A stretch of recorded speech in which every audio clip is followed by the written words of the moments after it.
Dan Dennett has an idea about how we ought to educate children about religion that I think is worth considering. That education on world religion for all our children in public and private schools, this would be compulsory. And the idea was that it would cover history, creed, rituals, music, symbols, ethical commands, and prohibitions. That's it. Just well-attested, non-controversial facts that everybody can agree to about the world's religions, and that should be a curriculum which starts in grade school, goes into middle school and high school.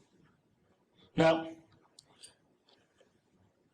I believe as strongly as anybody in the principle of freedom of religion. So notice that this in no way violates freedom of religion. As long as you teach your children this curriculum, you can teach them anything else you want.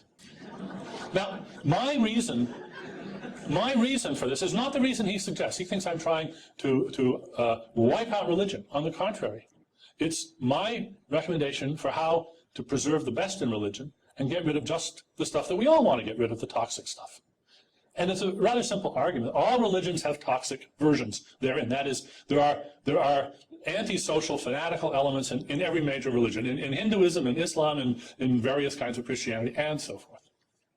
And as near as I can see, this is an empirical claim. I haven't done direct research on it, but combing the literature seems to me pretty clear. All toxic versions depend on the enforced ignorance of the young.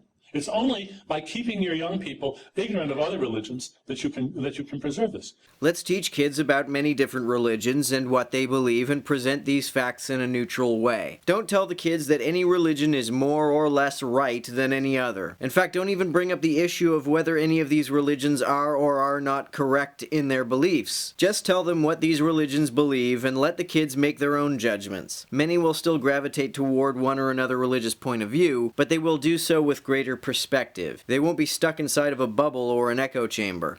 Professor, to Dan's proposal about teaching religion, my objection is not so much to the proposal as to the sort of dripping elitist contempt in which it is couched. I mean, imagine if I were giving the same course that Professor Dennett gave you in miniature. I would give it very differently.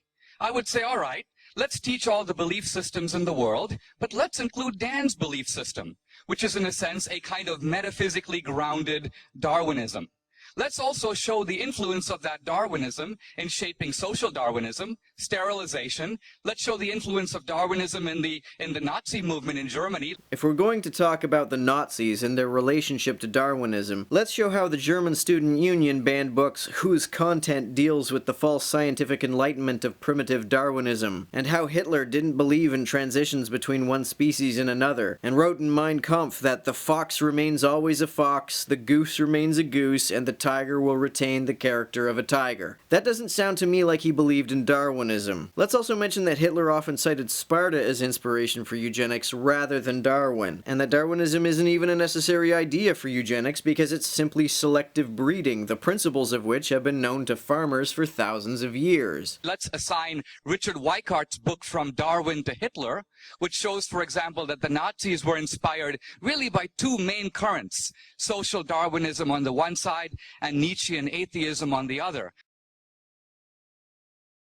The combination of the will to power and survival of the fittest were essentially recruiting slogans for the Nazis. So Dinesh's version of teaching world religions would include teaching atheism and Darwinism alongside them as though they are religions, and also teaching a bunch of lies about Darwinism. Survival of the fittest is descriptive, not prescriptive. If the Nazis took this as a prescription, then the Nazis misinterpreted it. And I think it's asinine to criticize a belief based upon the ways in which that belief is misinterpreted. Whenever an atheist points out an example of a Christian, like say Eric Rudolph, who murdered in the name of Christianity, apologists will respond by saying, well, he's not a real Christian, or he's misinterpreting Christianity. Perhaps they're right, and Eric Rudolph's interpretation of Christianity is wrong, but it's ironic for them to make this point while also asserting that Darwinism is bad because some people make the mistake of interpreting it prescriptively. I don't think the Nazis were inspired by Darwin, but even if they were, they certainly didn't understand Darwin.